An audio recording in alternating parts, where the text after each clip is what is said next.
Hey, welcome everybody to episode 6 of Shitcoin Solution. Today we have with us George Goodman. I'm going to let him introduce himself and then we'll get into a little bit of question and answer. Hey, I'm George. My day job as a psych nurse, work with adolescents, an inpatient. I've just kind of launched myself over the last year as an ADHD Life Coach. I work primarily with adults, but also work with some teenagers, some parents, just helping people get stuff done, get organized, understand themselves, and just unleash their potential. And my email is coachgeorge777@gmail.com. And thanks, Rick, for having me on. And Lee. Thanks for coming on. And we'll put links to everything in the show notes at the bottom. Okay. And so question number one, jump right into this. What got you into crypto? How long have you been in crypto and what got you into crypto? So I used to be into like some survival stuff, and they talked about Bitcoin, digital money, it's better than gold. So I knew about it for at least 10 years. So of course, I kicked myself. If I had just put in, a couple $100, I'd be set for life or whatever it was. Right. So then I want to say 2020, I had a buddy who was into it for a while. He was into it since 2017, but I always said, I'm not going to get into it. I got into it, actually. I put in like $350 right at the peak of 2018, the FOMO everybody's talking about. I'm like, whoa, look at this chart. So yeah. Of course, I think I bought, Bitcoin at like 18 and ETH and Litecoin when it was really high. Of course, It falls off a cliff. I lose interest for years. 2020, I kind of looked at it, I'm like, wasn't really exciting. But then by the last few months, like maybe November or December, when it started to go, I was like, I should get in. I finally, January, got into some Bitcoin and ETH, started to learn more about the space, just kind of kept putting money from each paycheck in. Then just this whole year, I've gotten a little riskier with the smaller coins, yield farming, but becoming a lot more educated. And so it's been a really good year for me, and I'm just it's really exciting too. Yeah, the education that we've received over the last 6 months has been just incredible. I mean, there's so many different avenues to crypto. It's incredible.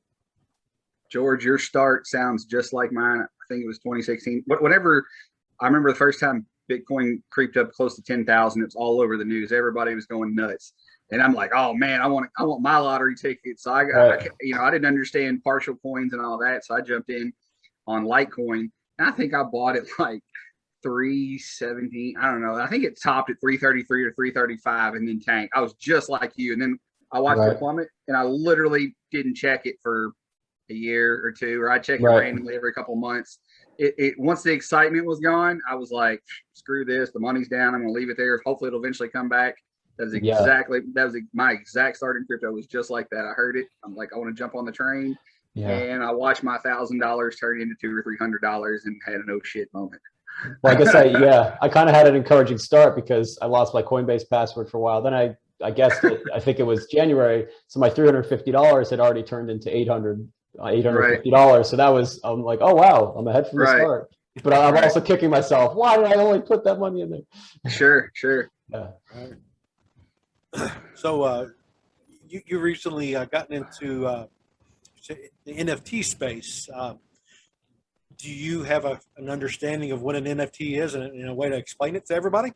Yes. So it's basically, the value is that it's rare, and the value is that it can't be counterfeited because it's on blockchain, generally Ethereum or Solana or Cardano. There's a couple smaller ones. So something, the reason why people are paying hundreds of thousands or millions for a crypto punk or a rock is because they're original, they were the first, and you really, truly cannot, there may be some way that I'm not sure of, but unless I'm missing something big, nobody's successfully counterfeited one of these big NFTs. So there are, let's say you go on OpenSea, which is the Ethereum marketplace for NFTs.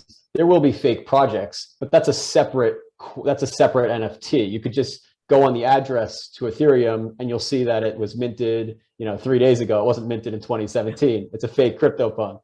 Yeah. So there is security in it, and you kind of have the art thing where it's rare, and there's only one of it. It can't change. So that's the non-fungible part. So it's kind of, yeah. So, and that's kind of my understanding of it. What particular NFT projects are you currently watching the most, like the most excited about, that you keep an eye on? So I like the Doge Pound NFT. I've been seeing it for a while. Alex Becker, he's pretty good. He's a little bit of a troll, but he has a lot of value. Yeah. So the Doge Pound, NFT.com. Yep, that's the one. So the value is pretty good. I had bought it a few weeks back. It had doubled within like a week. I kind of jumped off the deep end because it wasn't super cheap, but I kind of saw the value, and I saw that a lot of Twitter followers, a lot of engagement. So this is like a real roadmap. A lot of these NFTs have a roadmap that's just completely fake. They don't plan to really do anything, but these are good developers. They've shown that they know what they're doing. Since then, I've got a puppy, which is worth 0.2 ETH on its own. So that was cool. The value has been pretty good. It has a lot of unique holders. I think it's well over 4,000 unique holders. So out of 10,000 Doges, you have more than 4,000 people pushing it out, giving it publicity, and just kind of wanting to keep that floor price up. And then recently, they kind of released a launch pad. That seems to be the new thing for NFTs. You're going to get in early on Journey Crypto's NFT, Jordan Belfort, the Wolf of Wall Street NFT, Big Sean, Trey Songz, all these big names. So even the price, even to get in early to these NFTs, that's where you make the most money, because you could usually mint at half price and you get in before everybody else. The public launches are just terrible. There's gas wars, especially this is Ethereum. There's gas wars. If you can even mint them, it's often just you got a bunch of bots and people. So I'm really excited about even the value without that stuff. But the roadmap, it's basically ensuring I'm definitely going to hold it for at least a little longer. The Doge Pound, is that on the Ethereum blockchain?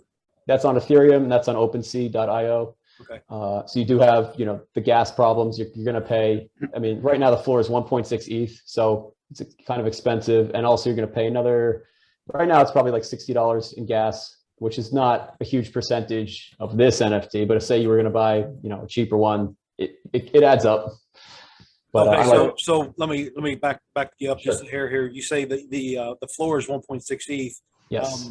What is, for people that are maybe watching this and don't understand what that means? I've heard that saying and stuff several times myself, but educate us. So I should explain the floor. The floor is just the cheapest of the collection. So I can go on OpenSea.io, and the cheapest right now I could buy one of these is something like 1.6, 1.7 Ethereum. So it's around $5,000 at the moment. So I will absolutely recommend some cheaper ones in a second. Yeah. So quick question, and just while I was reading while you guys were talking, it says chosen by Professor Elon. So is that just somebody's name, or is Elon Musk actually associated with this? He is not associated. This is playing off the meme. How Elon likes Doge, how he makes all those jokes. Yes, it's all a joke. Sure. It has nothing to do with Elon Musk. Gotcha. Is this affiliated with Snoop Dogg whatsoever? It is not. It is not. Although he is in the space. I forget. I don't know any he's bought, but just go to his Twitter, and he does. I think he says some stuff about NFTs. I knew that he was an investor in certain things when it comes to crypto, and he's an influencer. So I didn't know if this was affiliated with him or not, so I figured I'd ask. Celebrities are getting in more and more to NFTs. Waka Flocka Flame bought a Thugbirds 2 nights ago. The floor went from 14 to 27 within 24 hours. Wow. Solana. Wow. Okay. Yeah, but still. Yeah, it's a little different. Yes. Yep. Then some Solana NFTs I like. There's these trippy bunnies. They're pretty cool. I've heard of them. Yep. The floor right now, it's actually getting 7 Solana. Good art. There's only 1,100 of them, so you have a lot more scarcity. The creator function, he posts constantly on Twitter. He's kind of a madman, but he's really funny. I like these ones, Frax. I do like the art. Some people say it's lazy, but I like it. It's these cool kind of fractal concepts, and they have their own launch pad. So for example, if you have one fract, you get a 10% chance. I do multi-walleting. So I have two fracts. I put one in one Phantom wallet, one in another. So in theory, I have like I don't know, I forget how you calculate that. Maybe a 20% chance of getting, their last launch wasn't amazing. They launched these synapses, but we're kind of in a tiny bit like mini bear of the NFTs. It's still way higher than it was a month or two ago. But so yeah, a lot of again, a good roadmap seems to be a launch pad. And then just click around on Solanart. Like there's solanart.io. I like the Solana NFTs because they're usually cheaper. There's no gas fees. The gas fee is like 1/100th of a cent. You are paying like an 8%. It's like a 5% royalty plus a 2.5%, 3% fee to the website. But if you click around, there's the Aurorians are good. They're kind of expensive. There's a cool one that just came out, Soul Snatchers. I think the floor in that is 2 Solana. I really like the art because these things are about fun too. I haven't researched as much. I can't really speak to the long term, but I mean, it's kind of it's on the lower end of an investment. You know, maybe might not be the worst idea. You just got to look around. Like some of them just are absolute garbage. When you look at their Twitter, they may only have a couple thousand followers. The art's terrible. And then some of them are good, like Solana Monkey Business. I wish I had one. The floor is 100 Solana. Steve Harvey put it as his profile picture. And those are just JPEGs. The art isn't good, but the community and the influencer, that kind of stuff is there. Yeah. I mean, from what I see, the influencers somewhat direct the market when it comes to the NFTs. They do. So each NFT, just from my understanding and people who are on the level I am, each NFT is a one-off. It's not like a piece of art that's recreated multiple times, even legally, or is that? How is that? Is it everything a one-off? So usually they're released 10,000 pieces is the standard collection, and they're and each one has slightly different characteristics. So the rarer the characteristics, the rarer the NFT will be. But in 10,000, there's so many characteristics, they won't even repeat one in 10,000. Okay. Now, there are smaller projects that are one-off or art projects that may be only a couple hundred or even a dozen or even one. Those I haven't really gotten into. Those seem a lot more, I have no idea what I'm doing when it comes to those. But at least with the 10,000 or the 5,000 or the 1,000 projects, you can kind of sort through. You can look at the different floors. Like, let's say I go on the Doges and I want one with a certain color hair or something, or a background. You just click on the sidebar, you could see the different floors for that. And you could have either some flipping opportunities or just see, okay, I want this one. How much will it be? Now, I guess more of the question I asked to like the sport, aren't they turning sports moments into NFTs? Like Michael Jordan's free throw line dunk and stuff like, is eventually going to be an NFT. Now, are they paying like a copyright fee and that is a one of one? Or are they doing a 10,000 collection with that kind of thing too? I think it varies. Like, for example, I've seen Steve Aoki throw a cake at somebody. He released 100 of those, and people argue they're all the same, though. It's just kind of a different number. So I like the NFT, but I'm not really going to buy it because unless I really think it's going to be worth something, there's just 100 others with just a different number. Whereas even if it's a picture of a dog, which is pretty stupid looking at it for that much money, they're all unique, even if it's just a little unique. Sure. So the characteristics you're talking about are physical characteristics, differences in the actual art versus not like, because I know that there's some things you can get that are gameplay NFTs that that was going to be my characteristics and things like that. Have you experienced anything with that? Have you dealt in that at all? So there's the Aurorians on solanart.io. Those I'm actually not sure how that interacts with gameplay. I hear there's different weapon NFTs. Again, I see the future. Like, I want to learn more about gaming because there's definitely a lot of attention, but in terms of actually getting into it, Illuvium looks cool. I don't, what was the one that just launched with all those spaceships? I think it was on Solana. Atari, it wasn't Atari. I forget. Like Galaga, like a Galaga type game? It looked like that. Okay. So the name is escaping me. I'm pretty sure it's on Solana, but yeah, so that's, yeah, I'm not super educated on that, but that is absolutely part of NFTs. For example, Yeah. you could buy an NFT weapon that makes you better at the game, and then that weapon Right. will go up. So I've had zero time to invest in that egg where you buy an egg and you can breed chickens that race. And I want to, just because honestly, I think it'd be fun. I enjoy games, and I'm playing a game for my coding, codecombat.com, that's actually helping me learn coding. So I can imagine that if I could put the time in to learn that, it would probably help me with overall NFT understanding quite a bit. there are quite a lot of play to earn games. Yeah, I know. That are associated with NFTs or smaller coins. It's almost like online gambling. Right. To a certain extent. To a certain extent, absolutely. Yeah. There's a gambling ape NFT on Ethereum. Oh man. They're saying you get 100,000 a year just from one of them, because you're getting 70% of the online revenue. But it hasn't launched yet, but the floor is already 5 ETH. It looks interesting. It's out of my price range, but So is that earning by hodling, the thing, like airdrops type thing? yes. There's more. You're actually getting, I think, ETH, a percentage. There's more and more NFTs like that. Yeah. I don't think I have one that I'd recommend, but there's increasingly opportunities for passive income from hodling, which I do that in quotation because this is just such a risky market that you got to do a lot of your own research. I'll say we'll hit them with that famous "we're not giving you financial advice. We are not financial advisors. Do your own research" moment. This is way more risky than crypto even. I will say that. I call it crypto and crack.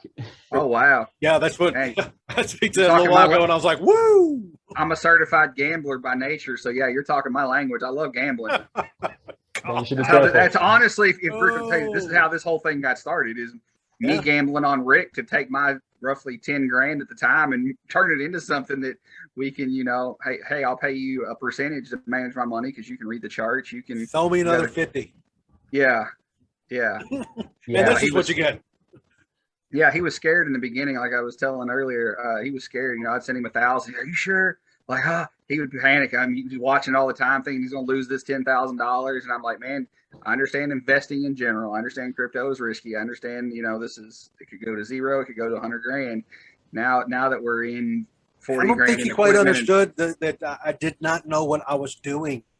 But he knew 10 times more than I did at the time. So I knew risking on him was a better bet than me trying to play the money myself. I mean, I've been making a few hundred here, a few hundred there, but I was ready to get into, as we called the show, shit coins, and had no idea how to operate Pancake Swap and all that stuff. And figured that one out. $40,000 of equipment and $20,000 of investment later, and $10,000 of miners, or $11,000 of miners later. Here we are. Listen, if you can invest in a guy, I mean, yeah, invest in a person. That's one of the best investments sometimes. Yeah, remains to be seen. Yeah, right. Yeah, I don't know. You've tore that room down. That room is scaled up from one $3,500 computer to 6 over 40 grand in a matter of 5 months now.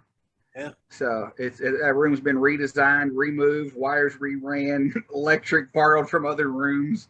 We've maxed that room out in the last 4 months. Yeah. So, I mean, it was 87 degrees when his house was set on 72. We had to buy a window unit just to cool the office down extra. So it took off quick. I mean, it went from 10 grand to 60, 70 in 5 months. I mean, it's just boom, boom. I mean, neither one of us saw it coming either. I mean, when the helium miners get here, they'll be close to $100,000 in this room. Yeah. I mean, I originally last year was talking to my buddy, and I wanted to build. I was like, man, I want to build like a $4,000 ETH miner. That was like in my head. I had $4,000. I was going to make some decent passive income. Now look where I'm at. That's right there. That's the ETH miner. Yeah, the green fan, and it's the awesome. least expensive rig in the entire room. It is by a long shot. It's by a long least shot. Expensive room. So, you can see let's see here. Oh yeah, those right there. Yeah, that's what's that? That's $4,000 just for that. Yeah, 4,000 per green light rack. Yeah, that's a $4,000 rack of HDDs. It just goes quick. It goes quick. Yeah, it goes really quick. I'm very, very confident in my understanding of how to put things together and make this stuff work now. So yeah. Yeah, he's had a whole lot of practice. A lot of practice. Yeah. It took a little while. It took a few months to figure it out, but Such a beautiful setup, you know. I've seen different setups, but this is just, I mean, it's so aesthetic. well, He this is organized what it you well. get when you cross an artist, a carpenter, and a junkie Yeah. at the same time. You With some got OCD and some ADHD. Yeah. What? Yeah. Yep. Just like he used to Absolutely. make fun of me for ordering LED parts because I like my bling bling in my first computer there in the background. I wanted to just bling it all over the place. Now he's telling me what color LEDs to order. Make sure I'm getting the right LEDs. That was number one right there, right? Cool Runnings. Yep. Right there. Is it? I thought Cool Runnings. Oh, is it? I thought it had more. I thought it had more LEDs. And what else down there? Okay, yeah. Manuel's the Rainbow Pride computer of all of them. But That's awesome. So we have gotten completely sidetracked here. yeah, that happens. Yeah. We are kind of, we're running 20 minutes or so, 25 minutes. So tell us a little bit about you as far as like you work with kids and stuff like that. I'm going to let you talk a little bit about that and that experience because, one of the things that Lee had mentioned in the beginning of this is that this needs to be for the everyman. This show that we're doing, it's not about us and the computer crap that we put together. It's about how common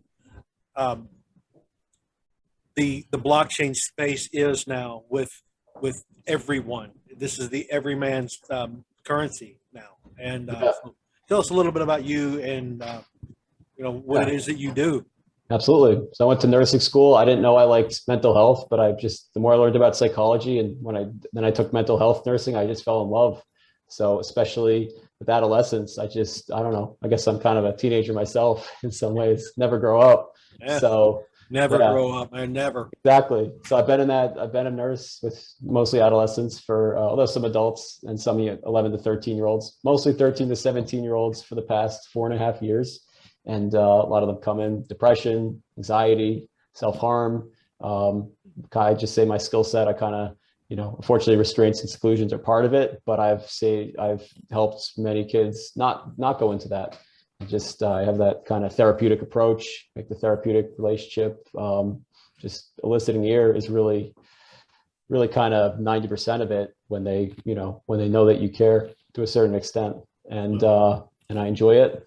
And it's been really great. So, and then I kind of wanted to put my skills into something where I love nursing. It has its ups and downs, kind of like nurses. We do everything. We're kind of like a secretary. We're in between the doctor and the parent and the patient and the social worker. Right. Sure. And so I thought, I love the one-on-one interaction. My patients energize me, and I love, that's what brings me to work. So I just did some research, and then I found, I could be an ADHD coach. That's another interest of mine.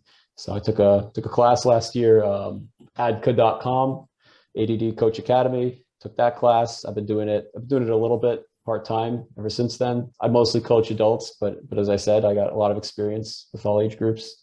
And and that stuff is that's kind of my specialty. It's what I love. It's what I'm good at. Yeah. When you said you got into crypto, was that literally just the hype on the news and wanting to just figure something out and try to find your own piece of the pie, or did you have somebody steering you into it? It was actually my buddy I met at my last hospital. And then he followed me to we became friends, and and that was the 2018 experience. And I had gotten a little bit into the stock market last year. I still have my 401k. That's not going anywhere. Sure. But when I saw kind of the December spike, I had the FOMO, but this time I wasn't going to miss out. I'm like, it's not going to be like before. So me and him will go back and forth. We'll do research. We'll really kind of push each other. If I get too crazy, he'll kind of pull me back, and vice versa. But also on my own, I've just done, I don't even know how much research this year. And it's really paid off because this is just a great field where I feel like Wall Street is good, but in some ways the chips are stacked against you. In some ways they're not. There's different like I took a Rule 1 investing 3-day workshop and I really liked it. And they showed me some cool stuff. You know, they're very based on Warren Buffett. It's kind of a conservative way of investing, but then I really saw that, and I'm probably going to do their full year program at some point, maybe next year, the year after. But this year, I just really saw the potential in crypto. So just the more I learned about it, just, you know, the better I did. And I don't expect it'll be this way forever. You know, it's a good year for me to get in a bull market. Sure. You know, I'm trying to figure out some risk mitigation. When do I take some of the money out? Do I put it in stable coins? Do I put it into Bitcoin? Just wait for the next cycle. I would like to take some profits. You know, I have already been putting some of my more risky coins into the less risky coins. Like putting some of my, like I have Cetify, which has been really awesome. I farmed it with Binance Coin, and then I'll roll over some into Binance Coin or some or something else, something like that. Speak about that for a minute, because you were talking about that earlier, the Cetify thing. That's something that we've not gotten into yet. And yeah. Want Lee to hear some of this? Okay. Yeah. So I saw Launchpad. So I saw TrustSwap. They had launched chain games. They have this cool little crypto kart game. It's like Mario Kart. I got some of that. Wow. We got some of that.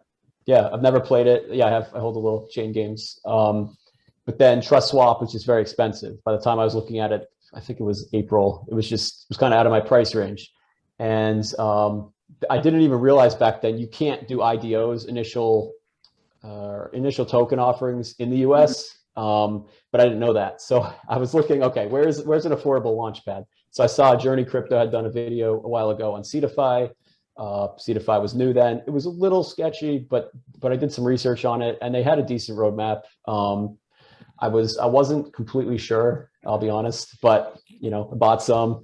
And then with the farming, it was just crazy because it started out at like 550% when I paired the Cetify up with Binance Coin.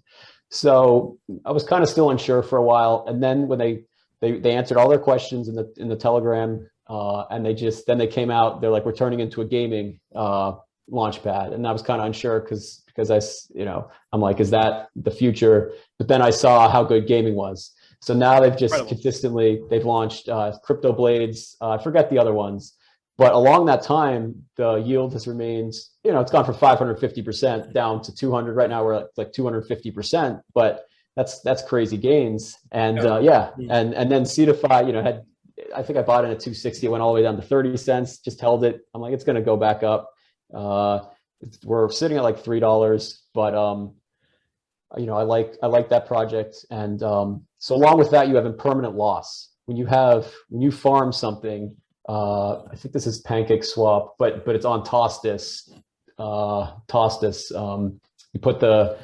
You pair the Cetify up with the Binance coin. Cetify is a Binance token. So it has to be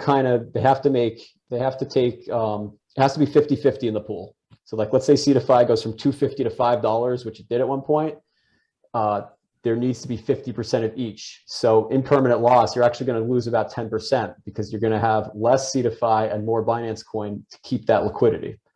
So when I saw it was pumping about a month ago, I think it went from $2 to $5 very quickly. So when it was kind of skyrocketed from like $2 to $3, I took it out. I unpaired all the tokens for about 2 days. Then it went up to $5 and it kind of stabilized a little bit. I put the tokens back in and I saved myself from, I think, at least 5% in permanent loss. And I haven't seen anybody talk about it. They just say, be careful of impermanent loss. But now it can pump, Cetify can pump all the way up to $10. And I think right at $10, I'm at 5% in permanent loss. Right now, Cetify has been sitting at $3 for a while. So just by taking it out for 2 days and putting it back in, I've saved, you know, I've gained, you know, a lot of money. And I haven't seen anybody talk about that in terms of yield farming. But yield farming, you do have to be careful. For example, it's often a really good coin. You know, Binance coin is number 3, number 4.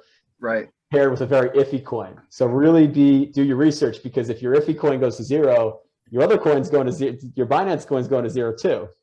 So there is, the APRs are huge. Right.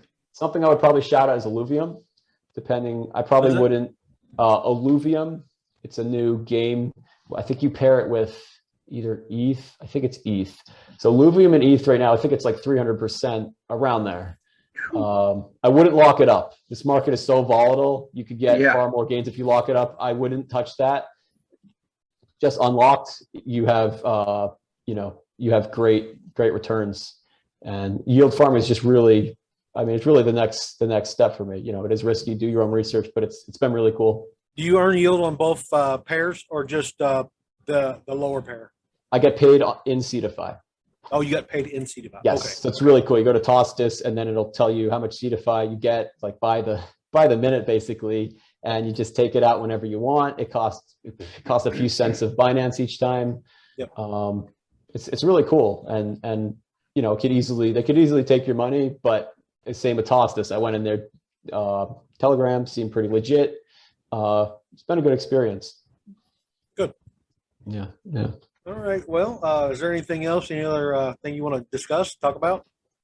I just say this is a really, really cool space. You gotta, just get educated. See what are the real projects and the fake projects.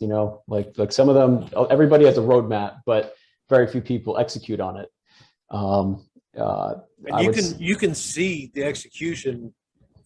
Typically in most roadmaps, like if they say that they're going to do this and burn this many coins and do this and do that, you can look at the blockchain, and most of it's so transparent that, like, if they say they've completed something and they're not, it's not a good project. Yeah. I mean, understand that we're kind of at like the big end of the market right now. It's probably going to go higher, but the market is getting pretty high. So I can't, if somebody puts in money now, I really can't guarantee they'll have more money next year, maybe in a few months. But they may. I would just say, I like Journey Crypto on YouTube. He's pretty conservative. I like Coin Bureau. I like, for NFTs, John Carlo buys tokens. And remember, Bitcoin, the smaller the token, the more risky, the more your rewards. But, I would be pretty comfortable recommending Bitcoin to most people, because I say in 5 or 10 years, there's a good chance to be worth hundreds of thousands. Well, Bitcoin's got their first major update in 4 years coming up next month, I think. Right. So, most of the time during the process of upgrades, the FOMO happens. Yeah. Jump in there, that raises the prices up. So right. I'm hoping we've got about 2 or 3 more months left in this run. Hoping. Yeah, no, hoping. But just know that, like, the bigger the coin, Bitcoin, you might gain a little bit less, but you have the Wall Street and you have all that stable money in there. The smaller the coin, you may get a 4x, but then it may crash down just as quickly. Yep. So don't put all your money in those small coins until you really know what you're doing. You mean that $1,000 we got down to what, 16 cents? Something like that. Ooh, yeah. It can happen. Last I checked, it was 16 cents. Oh, and Rick was like, and that's why I told him, I said, once you hit a really 60-70% loss, unless you think it's completely rugged or just gone or done, I'm leaving it. I'm not going to cash out. I'm just, I'm going to pretend it's all gone, and maybe it's a 5, maybe it's a 10, maybe it's a 15 year. It's there. I done lost it. I have the tokens if they get it back, or if Bitcoin drags the whole market up. There's several coins. If we get back up in the low to mid 60s, we know we're going to cash them out, even if it's barely at break even or maybe even 10 or 20% loss. We're still going to cash out. Yep. Because they're not going to do anything. They were only pumping because of the run. And it's just like I told Rick back when it was running hard. Daily, I saw 5 to 10 people talking about new coins I'd never heard of. As soon as the market started crashing and went down, new coins just disappeared. Yep. It's like, imagine that. Everybody wanted to quit making a coin and trying to chase their piece of the pie because it wasn't worth it. Yep. So yeah, as soon as we can get back up in some of these coins and get even 80% of our money back, yeah, we're going to yank that out and go to more. At one point we thought Safe Moon. I remember daily we were talking, is it a rug pull? Is it fake? Should we pull it? I mean, it was terrible. It was, I remember biting our nails, and we at one point had I think we still have a couple grand in it. But it was like, oh my gosh, is it fake? Is it going to go down? Or is it really going to be a project? Look, I have cashed out enough Safe Moon to cover any loss that we would incur right now. Sure. That being said, we still have enough in there that, I'd like to see it reach its all-time high again, so I can pull the rest out. I think we were in the first 250,000 or first 100 that we were in. Oh yeah, we were in the first fairly early. I mean, not super early, but I mean, I remember it was like Yeah, we were in pretty early. And yeah, because we kept watching, and every day it was like, oh, 100,000 hodlers, 250,000, half. And I was like, oh man, we're in to win on this one, and it's still one of the most held. So if it's not going to work out, there's a lot of people getting hooked on it because it's still one of the most held coins. Yeah. Yeah. So. Yeah. But yeah, like look what a coin does, Solana, Ethereum alternative, Thorchain, cross chain, everything, Sushi Swap, Right. Pancake Swap, DEX, Cardano, Ethereum alternative, Luna, Ethereum alternative. These all have people using them and good uses and kind of a future. Somebody will be using them even in a bear market. These meme coins, not so much. And Right. so these coins, they're going to go down. Everything follows Bitcoin. They're going to go down. But I think you have a far better chance long term, even if you do lose a lot. These meme coins, not so much. You try to get into things that have uses. Sure. I think I saw it was 90 or 95% of the coins from 2017 didn't make it. Absolutely. It was that huge. So this run will be 95 to 98% because there's been probably It's probably higher than that. 100x more coins created this run than there was 4 years ago. I saw 12,000 coins on CoinMarketCap. Yeah. Is that where it's at now? Yeah. Gosh, I remember it was like most of those are 8 or doing 10,000 just a couple months ago. I got 14,000 different coins in my wallet alone, with one wallet. nothing. Yeah. It feels that way, Yeah. dude. You like start scrolling, it's like, holy Yeah, cow, I can promise you we'll be Bitcoin, down under Bitcoin. under 30 or 40 by the end of the year, probably. You don't think it'll be that many we'll knock down to? No. I mean, we gambled on No. some adult industry coins that I think will eventually take off. Yeah. Payments for paying adult entertainers on, And they got the automatic yield farming where just by holding, it's got the reflections to come. So if there's any volume on the coin whatsoever, you're making a little bit, even if the coin's down. So when it does come back up, hopefully. It's just like, all those adult coins that we're in, buying that on a gate or whatever is better than your wife seeing $19.99 subscription to OnlyFans. She's going to see you spent $100 on Gate.io. Oh yeah, honey, I just bought some crypto. That wasn't for the private show that I tipped on the webcam, but she's not going to know that part. So I think some of those that I still consider highly risky, eventually are going to catch fire. Honestly, I think a lot of industries just have to catch up to crypto. Yep. And accept it and realize that it has a future. And the use case of the NFTs, it's just got to make sense for the buyers, Right. Yeah. But I definitely want to learn the games. That's definitely when I have a time to breathe and invest some time in something I don't already know or need to work on. I would definitely like to learn some of those games. It seems pretty interesting. Yeah. All right. Well, we are going to wrap this up. And anything else you want to say there, Luke? Or No. Luke Lee. George. I was going to say Luke. he got it all Right. wrong. Yeah. Timestamp that one for an edit. But no, I'm excited that we know somebody else that's new but has he's got experience in a lot of different areas that we don't. So that's always cool to have that resource. And when we're ready when we have more liquid funds to play around, like, hey, where are you putting your money? And so it's always good. That's the one thing me and Rick learned quick. I was giving him my money, but I also realized that there's no way he can possibly keep up with all the little ins and outs. Yeah. So I quickly became the research and following the groups and checking for ups and pumps. And I may not be moving the money. I may not be making the calls, but I'm feeding him the info. And honestly, we know two's not enough. That's why I started that group chat. I was like, I need somebody watching Twitter. I need somebody watching Reddit. I need somebody. You got to have such a vast, and it's 24/7. So you got to have as many resources. And I don't see there's any reason not to share, giving you a hot tip's not going to hurt us from making money, or vice versa, or getting you in on the ground floor of a project we believe that's going to take off isn't going to hurt us. So why people don't band together more often and have their own little small financial advisory type groups is beyond. It's what the whales are doing. Yeah. 10 or 20 whales get together and throw around millions in tank prices and make their 10% on their millions here and there. So why aren't the little man doing the same thing? Yeah. There's so much information. Yeah, team up. Absolutely. Yeah, it's vast. I can't keep up with it all. No, not even close. That's one of the reasons why our wallet looks the way that it does. When he was talking about trying to condense things down to 40 coins at the end of this bull run, is there's so many coins in there that you cannot keep track of how much you've purchased for, and do you have any value left in this coin? Is it worth even messing with? Let it go, kind of thing. I mean, when you've got, I don't know, let's just guess at 600, 800 coins. I can't keep track of that many different coins. It's just too difficult. So yeah. Well, here's a hot tip. If you could flip the floors on the Solana NFTs, it's solanart.io. It's just so fast to do. If you could look at when something drops, I flipped, it was the Fancy Frenchies. It dropped, the floors were going up like by the minute. Like if you click on the first 5 and they're gone, so I was just like diamond fur. Oh, this was going to go up. Bought it for 10, sold it for 14, half an hour later, bought another one for 4, sold it for 7. So there's kind of again, do your own research, but what it seems like when they drop and there's a ton of volume, there's a lot of opportunities. Just something to look into for everybody watching.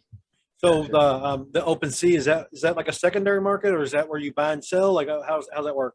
OpenSea is a secondary market. Solanart.io is a secondary market. OpenSea is Ethereum, mostly Ethereum. Okay. So if you were to do what I just said, you would have to pay $60 each time for Ethereum gas, whereas Solanart, you're paying 1/100 of a cent. So at least for somebody getting into it like me who doesn't have a crazy amount of money, I like to pay nothing for my gas fees. Sure. But I am into some bigger projects that are only on ETH, unfortunately. Yeah. So yeah, ETH. As you say ETH, and I just think high dollar. I mean, that's just until the fork. That's what they're working on, is to get their gas prices down. I mean, everybody knows, but at the same time, something ETH coins, for whatever reason, tend to be more tend to work out long run. They're less. I don't want to say less risk. It's probably not the right way to put it. But we tend to do okay on any ETH coin. Yes, it has a high gas fee, but it seems like that also makes it they hold their value. They're more trustworthy. Yeah, more trustworthy, I guess, because everybody knows, well, hell, if it's an ETH coin, people are paying high dollar gas fees. It's not going to be a junk project on ETH. So I kind of feel like it does, kind of come with that mentality too. Yeah, absolutely. So. All right. Well, George Goodman, thank you for coming on. Yes, sir. We do appreciate it, man. It's been fun. It was a good conversation. Thank you. Great conversation. Yeah. I definitely like having guests. Is more than just going through a regular show. Definitely flows a lot better, and the time passes faster, and it's more interesting. And I learned a lot of stuff myself, not just teaching others. I also learned a lot during the call. So it's definitely have to do it again. Yeah. Thanks, Rick. Thanks, Lee. Yep. If anybody has a desire to do what George does, the ADDCA.com, we'll put that in the bottom of the show notes. And when you get a chance, send me a text with any other links that you can think of that has to do with certifications and schooling. And we'll plug them at the bottom of the show notes. Absolutely. Anybody get in touch with me, get a 3-hour coaching, or just talk to me, see what it's about. Absolutely. Yeah. Cool. All right. Well, that does it for Shitcoin Solution, episode number 6, I believe, is what we are on. And as always, stay shitty. Thank you. Shitcoin Solutions is intended for entertainment and educational purposes only. We are not financial advisors. We're not registered to provide financial advice. Our opinions and the opinions of the guest of our show are strictly our own. The cryptocurrencies discussed on the show and various forms of social media are not a solicitation to purchase or sell any security in any form. If you decide to buy or sell any of the cryptocurrencies or securities discussed on the show, Shitcoin Solutions is not responsible for any gains nor losses that result from the opinions of the host or guest. The best way to learn about any of the vast amounts of cryptocurrencies available is to do your own research.